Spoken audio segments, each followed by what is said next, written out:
तो देखिए अपना घूर्णन गति और जड़त्वाघूर्ण चल रहा था, रोटेशनल मोशन एंड इनर्शिया।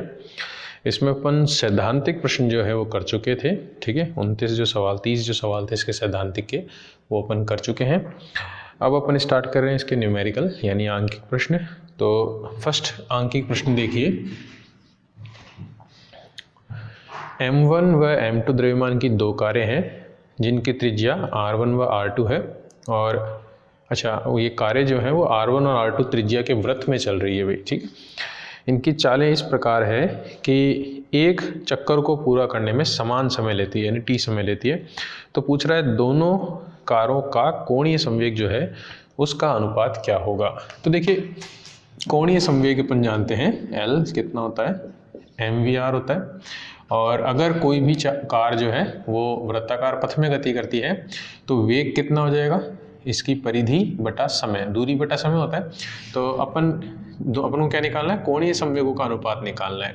तो देखिए L1 बटा L2 अपन को निकालना है, कितना हो जाएगा M1 V1 R1 बटा M2 V2 और R2।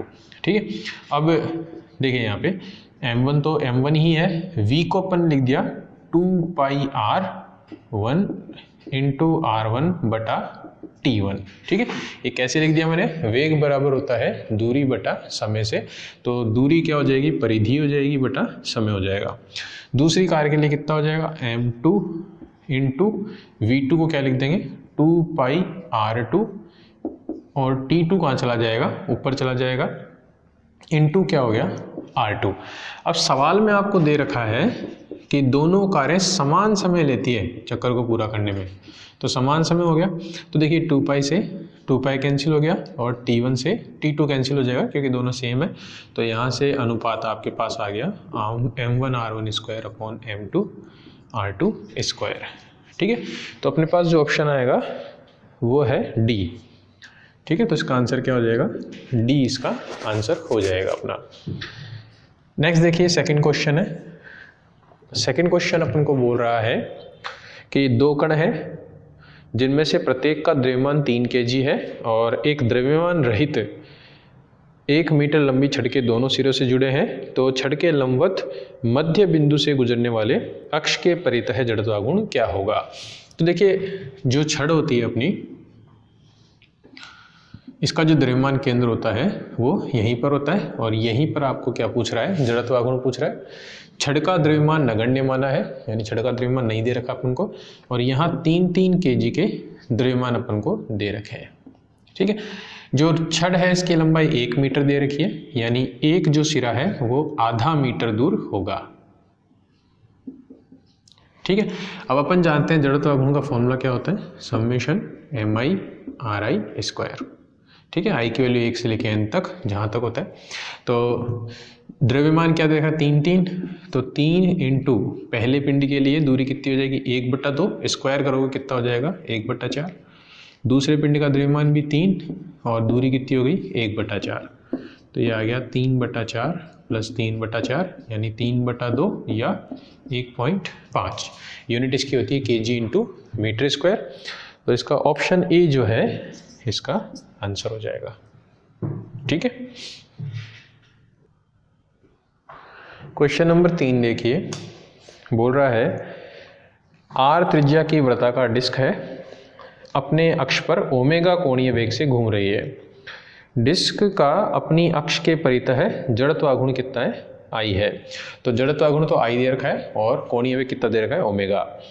अब बोल रहा है डिस्क के किनारे पर अगर द्रव्यमान m का भारी कण रख दिया जाए तो निकाय का कोणीय वेग क्या हो जाएगा। तो देखिए यहाँ पे बेसिकली दो कंडीशन दे रखी है। पहली कंडीशन में I ओमेगा दे रखा है, दूसरी कंडीशन में आपको m द्रव्यमान रख रहा है, फिर पूछ रहा है कि ओमेगा क्या हो जाएगा। तो यहाँ पे कोणीय संवेग अपन लगा देते हैं संरक्षण।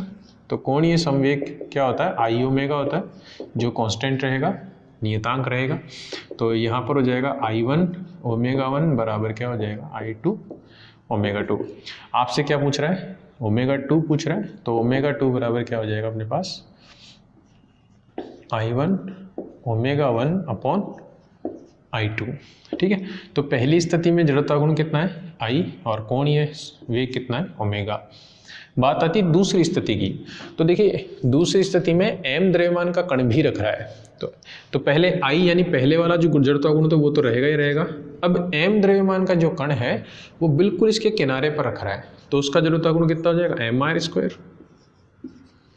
ठीक है, तो जब आपने m द्रव्यमान का कण रख दिया तब नेट जड़त्वाघूर्ण कितना आया, पूर्व का जड़त्वाघूर्ण यानी केंद्र पर जो जड़त्वाघूर्ण है वो प्लस m द्रव्यमान के कारण जड़त्वाघूर्ण, तो ये नेट जड़त्वाघूर्ण अपने पास आ गया।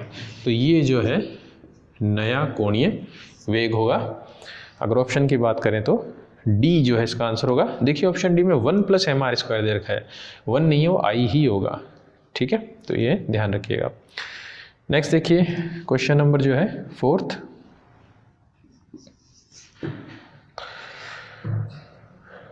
क्वेश्चन नंबर 4th में दे रखा है m द्रव्यमान r त्रिज्या की वृत्ताकार पतली रिंग दे रखी है आपको और अक्ष के परितः ओमेगा कोणीय वेग से घूम रही है।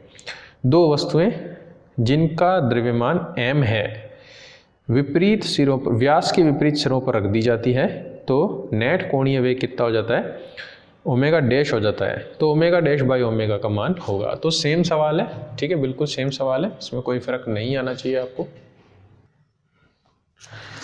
तो देखिए यही कंसेप्ट लगाएंगे, I1 ω1 बराबर I2 ω2।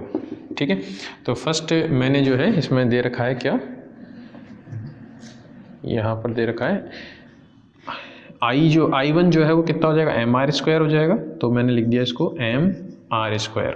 ठीक है, और ω1 दे रखा है कितना है, ओमेगा बराबर I2 जो है, I2 कैसे निकालेंगे अपन, सेम इसकी तरह। तो पहले का जड़त्वाघूर्ण कितना हो गया, I यानी mr² प्लस, अब देखिए इसके सिरों पर जो व्यास है उन दोनों पर उसने दो कण लिखे हैं। ठीक है, इस तरह से दो कण रखे हैं उसने, कितने द्रव्यमान के, m के। तो नेट द्रव्यमान कितना हो जाएगा इनका, 2m इंटू क्या हो जाएगा, r²। तो ये नया जड़त्वाघूर्ण है I2 जिसे अपन बोल रहे हैं, इंटू कोणीय वेग कितना हो गया, ओमेगा डैश हो गया। तो यहाँ से आपको पूछ रहा है वो कि ओमेगा डैश बाई ओमेगा क्या होगा, तो omega dash by omega equal to कितना हो जाएगा, mr² अपॉन, देखिए स्मॉल m द्रव्यमान के कण रख रहा है वो, तो स्मॉल m लिख लीजिएगा यहाँ पे। ठीक है, तो कितना हो जाएगा, m + 2m, r² कॉमन ले लीजिए, तो ये हो गया m अपॉन m + 2m। ठीक है, तो ऑप्शन नंबर डी जो है, ठीक है, वो आप देख लीजिएगा, ऑप्शन डी जो है इसका आंसर है अपने पास। ठीक है, क्वेश्चन नंबर 5 देखिए।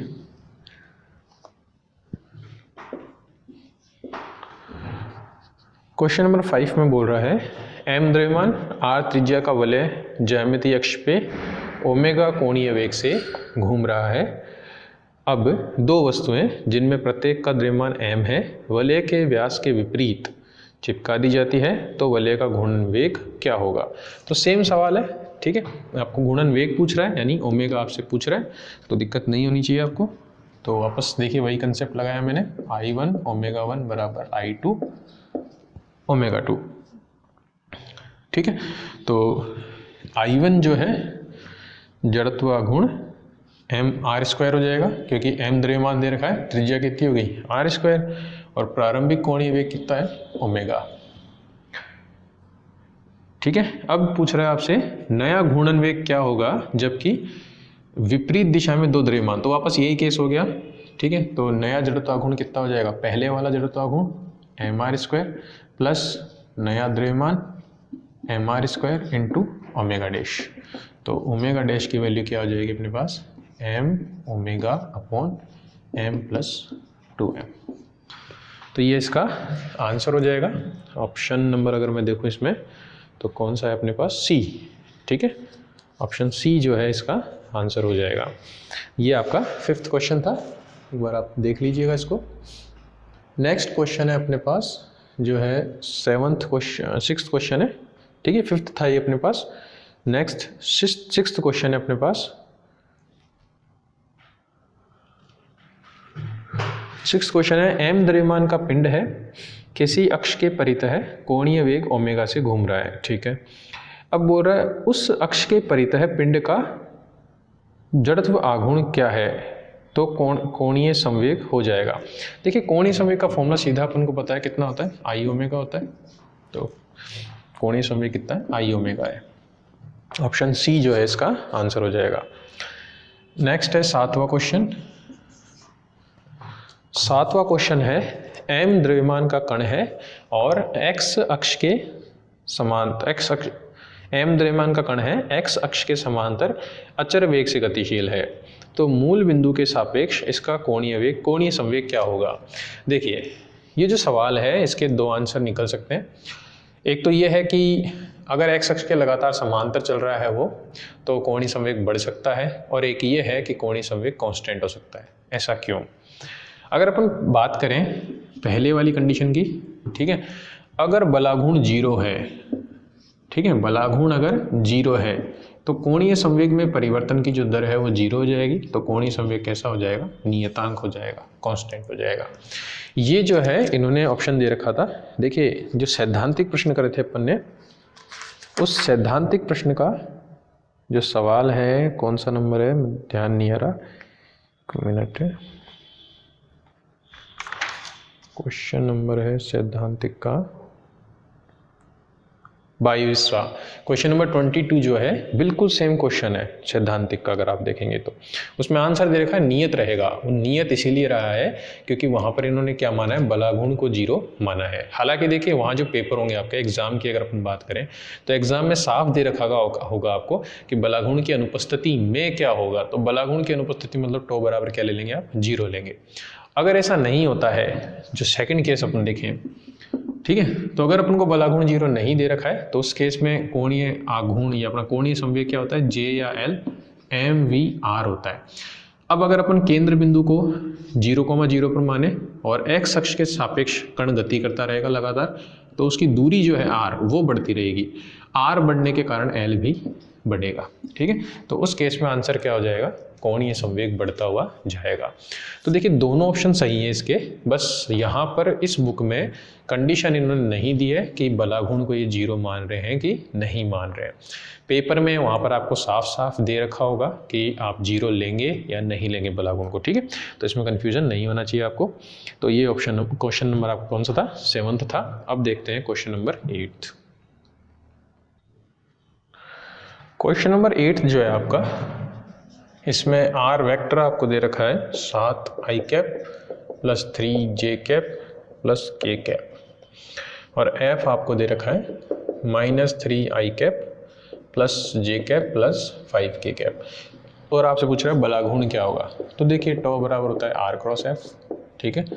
तो इसे आप जब रखेंगे तो ये हो जाएगा i j k, पहले r के घटक यानी 7, 3 और 1, फिर f के -3, 1 और 5। इसे आपको सॉल्व करना है। तो जैसे आप इसे सॉल्व करेंगे तो कितना हो जाएगा, 14i कैप, ठीक है, माइनस j आएगा तो ये हो जाएगा -38j कैप, और 13, 16 हो जाएगा, 16 k कैप, ठीक है। तो ऑप्शन अगर मैं देखूं ए इसका आंसर हो जाएगा। नेक्स्ट 9वां क्वेश्चन देखिए। 9वें क्वेश्चन में ओमेगा आपको दे रखा है 3i cap -4j cap plus k cap, और r आपको दे रखा है 5i cap -6j cap plus 6k cap. v आपसे पूछ रहे हैं तो v बराबर होता है ओमेगा क्रॉस r के, ठीक है। तो यहाँ भी आप वही मैट्रिक्स या डिटर्मिनेंट बना लेंगे अपनी। तो क्या हो जाएगा, i j k, ओमेगा के कंपोनेंट कितने आ जाएंगे, 3 -4 और 1, और r के कंपोनेंट कितने आ जाएंगे, 5 -6 और 6। तो इसे आप सॉल्व कर लीजिएगा, ठीक है, इसमें कोई दिक्कत नहीं होनी चाहिए आपको। इसका आंसर जो आ रहा है ऑप्शन कौन सा आ रहा है, डी, ऑप्शन डी है। ये मैंने करके देखा था, सवाल सही है, इसमें कोई दिक्कत नहीं होनी चाहिए आपको, ठीक है। मैं बता देता हूँ, वैसे आपको कर दिया था वैसे मैंने इसमें, तो इस सवाल में कोई गलत नहीं था, आंसर सही था आपका एकदम, ठीक है। चलिए 10th क्वेश्चन देखिए, ठीक है। 10th क्वेश्चन देखिए, अगर आपको फिर भी नहीं आई है तो कमेंट कर दीजिएगा, ठीक है। मैं नेक्स्ट वीडियो में बता दूंगा कि इस तरह से सवाल होगा, ठीक है। वर्क एनर्जी पावर में भी इस तरह के सवाल आएंगे आपके, उसमें कोई दिक्कत नहीं, आए थे और आगे भी आएंगे इस तरह के सवाल। क्रॉस वाले बहुत सारे होते हैं, तो ये सिंपल प्रॉपर्टी आपने पढ़ा है, ए क्रॉस बी वगैरह कैसे सॉल्व करते हैं अपन, तो वही लगाना है बस। क्वेश्चन नंबर 10 देखिए, बोल रहा है एक चक्र है अपने अक्ष के परितः है 900 चक्कर प्रति मिनट। तो 900 चक्कर प्रति मिनट यानी आपको फ्रीक्वेंसी दे रखी है, आवृत्ति, ठीक है। तो 900 चक्कर यानी राउंड पर क्या दे रखा है, मिनट। तो इसको आप आरपीएस में बदलिए, क्यों? क्योंकि देखिए क्वेश्चन ये बोल रहा है आपका 900 चक्कर प्रति मिनट से घूम रहा है, उसे घुमाने वाला शक्ति का स्रोत अगर काट दिया जाए, शक्ति का जो स्रोत है वो काट दिया जाए तो 1 मिनट में विराम अवस्था में आता है। कोणीय मंदन रेडियन पर सेकंड स्क्वायर में ज्ञात कीजिए। तो रेडियन पर सेकंड स्क्वायर में आपको निकालना है, तो इसे आरपीएस में कन्वर्ट कीजिए। तो ये हो जाएगा 900, राउंड से कोई दिक्कत नहीं है, ठीक है। मिनट है तो मिनट को आप कैसे बदल देंगे, सेकंड में, तो कितना जाएगा 60। ये आपका राउंड पर सेकंड हो गया, कितना आ गया 15 राउंड पर सेकंड, ठीक है। अब आपको बोल रहा है कि अगर शक्ति का स्रोत काट दिया जाए यानी बंद कर दिया जाए तो 1 मिनट में विराम अवस्था में आता है। तो देखिए अपने रेखीय गति में अपन फॉर्मूला पढ़ते हैं v बराबर u प्लस at, इसे कोणीय में बदल लीजिए। तो ये अंतिम वेग था, तो यहाँ पे अंतिम कोणीय वेग कितना हो जाएगा, ओमेगा। फिर ये प्रारंभिक वेग था, तो कितना हो जाएगा प्रारंभिक कोणीय वेग, ओमेगा नॉट। कोणीय गति में त्वरण क्या होता है, कोणीय त्वरण, और समय क्या होता है, t, ठीक है। तो ओमेगा t है, लास्ट में 0 हो रहा है क्योंकि रुक जाता है। ओमेगा नॉट, देखिए ओमेगा बराबर होता है 2 पाई f, ये अपन कहें 2 पाई बाई टी भी होता है। 1/t क्या होती है, फ्रीक्वेंसी होती है आपकी, ठीक है। तो यहाँ पे ओमेगा की वैल्यू आप क्या रखेंगे, 2 पाई f रखेंगे आप। तो ये हो जाएगा 2 पाई f, कितना आ रहा है 15, प्लस अल्फा आपको निकाल रहा है मंदन। देखिए मंदन है तो काय में आएगा, माइनस में आएगा, पहले से पता चल रहा है अपन को। और t आपको दे रखा है 1 मिनट, तो मिनट को कैसे बदल लीजिए, सेकंड में बदल लीजिए। तो यहाँ से अल्फा की वैल्यू कितनी आ जाएगी, -2 पाई 15/16, यानी कितना हो जाएगा π/2, ठीक है। माइनस इसलिए कि ये मंदन है, ठीक है। मंदन में क्या वैल्यू आती है, माइनस में आती है, और त्वरण में क्या आएगी, प्लस आएगी, एक्सीलरेशन आएगी। तो π/2 यानी ऑप्शन ए जो है इसका आंसर हो जाएगा, ठीक है। तो ये आपका 10th क्वेश्चन था। क्वेश्चन नंबर 11 देखिए,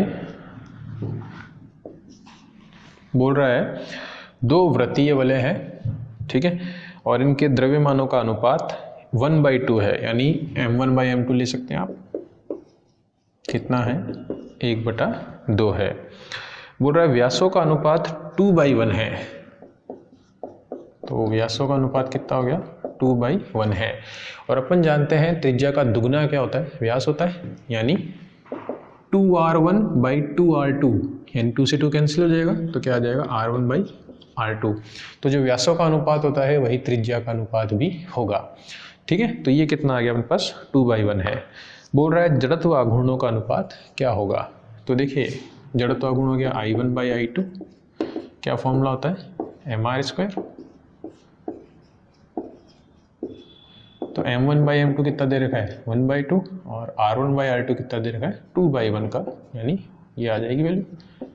तो इसका आंसर क्या आ जाएगा, 2:1, यानी 2:1। 12th क्वेश्चन देखिए,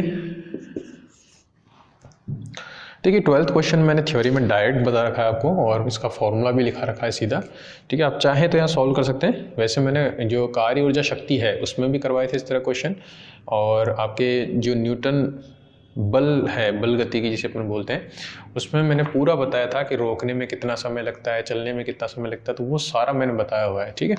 फिर भी अपन देखते हैं सवाल को, बस वो रेखीय में था, ये किस में आ जाएगा, कोणीय में। सवाल है 12वां, स्वतंत्रता पूर्वक गिरता हुआ पिंड है ए और बी, उनके जड़त्व आघूर्ण है। तो ए का जड़त्व आघूर्ण तो दे रखा है आपको IA, और बी का जड़त्व आघूर्ण आपको दे रखा है IB, ठीक है। अब कंडीशन यहाँ पे दे रखी है कि IA जो है वो बड़ा है किससे, IB से। तो के ए और के बी जो गतिज ऊर्जा है उनमें क्या संबंध होगा, यानी इसकी गतिज ऊर्जा तो कितनी होगी के ए और इसकी गतिज ऊर्जा क्या होगी के बी। आपसे इन दोनों में संबंध पूछ रहा है, तो ये अपना बेसिक सवाल है अगर आप कहें। अब देखिए यहाँ पे अपन जानते हैं कि जो घूर्णन गतिज ऊर्जा होती है, ठीक है, के ए की बात करें कितना होगा हाफ आई ओमेगा स्क्वायर, यही होगा। अगर ए है तो ये ए हो जाएगा, ये भी क्या हो जाएगा ए, और इसकी गतिज ऊर्जा क्या हो जाएगी K B half I B omega B square, यानी के ए बाई के बी कितना हो जाएगा आई ए ओमेगा स्क्वायर बटा आई बी ओमेगा बी स्क्वायर। तो यहाँ आई ए बाई आई बी तो अपन को पता है ये रिलेशन है, लेकिन ये अपन को निकालना पड़ेगा ओमेगा ए और ओमेगा बी में क्या रिलेशन है। तो देखिए इसे निकालने के लिए अपन वही कोणीय संवेग लगाते हैं अपना। तो कोणीय संवेग का क्या रिलेशन है कि आई वन ओमेगा वन बराबर क्या होता है आई टू ओमेगा टू, यानी आई ए ओमेगा ए बराबर आई बी ओमेगा बी, या यहाँ से अपन लिख सकते हैं अपने पास कि आई ए या ओमेगा ए अपन निकाल लेते हैं, क्योंकि omega A by omega B निकालना अपन को। तो ओमेगा ए ओमेगा बी किसके बराबर है आई बी बाई आई ए के, ठीक है, यानी उल्टा है कहने का मतलब। तो ये हो जाएगा I A by I B into, इसे कन्वर्ट कर दो आई में, तो ये आएगा I B square upon I A square. Solve होने के बाद क्या आएगा आई बी बाई आई ए। अब देखिए आपको बोल रहा है कि आई ए बड़ा है आई बी से, ठीक है, कि आई ए जो है वो बड़ा है किससे आई बी से। इसका मतलब ये है कि आई बी बाई आई ए जो है वो छोटा होगा किससे एक से, ठीक है। भाई बड़ी क्वांटिटी, आप छोटी क्वांटिटी में बड़ी क्वांटिटी का भाग करेंगे तो वैल्यू एक से कैसी आएगी कम आएगी। तो ये वैल्यू एक से कम है, अगर ये वैल्यू एक से कम है तो के ए बाई के बी ये भी एक से कम है, तो के ए छोटा होगा किससे के बी से। तो ये दोनों के बीच में रिलेशन आ गया अपने पास, ठीक है। तो इस तरह से करेंगे आप। क्वेश्चन नंबर 12 था ये। नेक्स्ट देखते हैं अपन जो है अपने पास क्वेश्चन नंबर 13, ठीक है, छोटा सा सवाल है, ऐसा कुछ नहीं है। क्वेश्चन नंबर 13 देखिए, बोल रहा है 10 केजी का पहिया है और अपने अक्ष के चारों तरह घूम रहा है, तो जड़त्वागुण 160 KG per metre, KG into metre square है, घूर्णन त्रिज्या का मान क्या होगा। तो देखिए सीधा फॉर्मूला होता है आई बराबर एम के स्क्वायर, ये लगा दीजिए इसमें। आई आपको दे रखा है 160 है, एम बोल रहा है 10 केजी है, के आपसे पूछ रहा है कितना आ जाएगा, के बराबर 4 आ जाएगा, इसका आंसर 4 मीटर, ठीक है। तो ये आपका क्वेश्चन कौन सा था 13 था। नेक्स्ट क्वेश्चन देखते हैं अपन। क्वेश्चन नंबर देखिए 14, 6 केजी द्रव्यमान दे रखा है और 0.4 मीटर दे रखी है घूर्णन त्रिज्या, ठोस वृत्ताकार चकती दे रखी है, बोल रहा है इसका जड़त्वागुण क्या होगा। तो देखिए सीधा फॉर्मूला है, कोई दिक्कत होनी नहीं चाहिए आपको, कि ठोस वृत्ताकार जो चकती होती है जिसका फॉर्म अपने कहें तो जड़त्वागुण कितना होता है हाफ एम आर स्क्वायर होता है। तो हाफ एम कितना दे रखा है आपको 6 केजी और आर स्क्वायर यानी 0.4 का स्क्वायर दे रखा है आपको। तो ये हो जाएगा अपने पास, एक मिनट रुकिए, देखें यहाँ पे क्या देगा, ठोस वृत्ताकार चकती दे रखी है, तो एम आर स्क्वायर लगाएंगे आप, ठीक है, हाफ एम आर स्क्वायर नहीं होगा, एम आर स्क्वायर होगा। तो उस केस में कितना हो जाएगा 2.16 हो जाएगा, यानी 0.96 हो जाएगा इसका आंसर, ठीक है। तो 0.96 केजी इंटू मीटर स्क्वायर हो जाएगा। नेक्स्ट देखिए 15th क्वेश्चन, 15वां क्वेश्चन, 500 ग्राम द्रव्यमान दे रखा है और 10 सेंटीमीटर त्रिज्या दे रखी है, ठोस बेलन दे रखा है आपको। तो ठीक है, ठोस बेलन का जड़त्व अघूर्ण क्या होगा, तो कोई दिक्कत नहीं होनी चाहिए, वही फॉर्मूला है। ठोस बेलन का जड़त्व अघूर्ण कितना होता है हाफ एम आर स्क्वायर होता है। तो वैल्यू पुट कर दीजिए, हाफ इंटू 500 ग्राम है तो केजी में बदल दीजिए, और आर दे रखा है 10 सेंटीमीटर, तो इसका स्क्वायर करोगे तो 100 इंटू 10 की घात माइनस का 4 आ जाएगा आपके पास। तो ये हो जाएगा 1/2, ठीक है, ये कितना हो जाएगा 25, तो ये आ जाएगा 2.5 इंटू 10⁻³ तो ऑप्शन बी जो है इसका आंसर हो जाएगा। देखिए कुछ बच्चों ने, मैंने क्वेश्चन ऐसा सवाल क्लास में भी करवाया था, तो कुछ बच्चे बोल रहे थे 14 क्वेश्चन में सर आपने यहाँ पे हाफ क्यों नहीं लिया, क्योंकि चकती का जो जड़त्वाघूर्ण होता है वो हाफ mr² होता है, तो हाफ क्यों नहीं लिया। देखिए क्योंकि सवाल में r जो है वो घूर्णन त्रिज्या दे रखी है, यानी यहाँ पे k दे रखा है, ठीक है, r नहीं दे रखा। r किसकी होती है, चकती की त्रिज्या होती है, तो बेसिकली अपने फॉर्मूला क्या लगाया, mk² लगाया अपन लोगों ने, ठीक है। तो आप चाहे इसे k लिख लीजिए चाहे r लिख लीजिए, ये घूर्णन त्रिज्या है, यहाँ पे चकती की त्रिज्या नहीं है। तो mk² आप लगाएंगे तो m तो दे रखा है 6 और k आ जाएगा 0.4, तो अपने पास ये आंसर आ जाएगा। अगर चकती की त्रिज्या दी होती है अपन को तो फिर 1/2 भी आप लेते, ठीक है। तो ये थोड़ा सा फर्क है। कई बच्चे बोलते हैं सर आपने mr² क्यों लगा दिया, क्योंकि भाई क्या है कि अपने क्लास में जो है वो लिखा था कि घूर्णन त्रिज्या अगर r हो तो फॉर्मूला क्या होगा, तो यहाँ पे घूर्णन त्रिज्या को अपन k लिख रहे हैं तो mk² हो जाएगा, अगर घूर्णन त्रिज्या r है तो r² हो जाएगा। चकती की त्रिज्या अगर होती तो 1/2 mr² होता। तो सवाल ढंग से पढ़िए आप क्या बोल रहे हैं सवाल को, ठीक है। तो ये आपको समझ में आ गया होगा, आप इसमें कन्फ्यूज नहीं हुए होंगे। बेसिकली अपन ने क्या लिखा है कि चकती का जो जड़त्वाघूर्ण होता है वो होता है द्रव्यमान इंटू घूर्णन त्रिज्या का स्क्वायर, ठीक है। तो ये अपन ने लिखा है। तो ये आपके 15 क्वेश्चन है, ये खत्म होते हैं। 16 से लेके और 30 तक के जो सवाल हैं वो नेक्स्ट वीडियो में करेंगे, ठीक है। Thank you.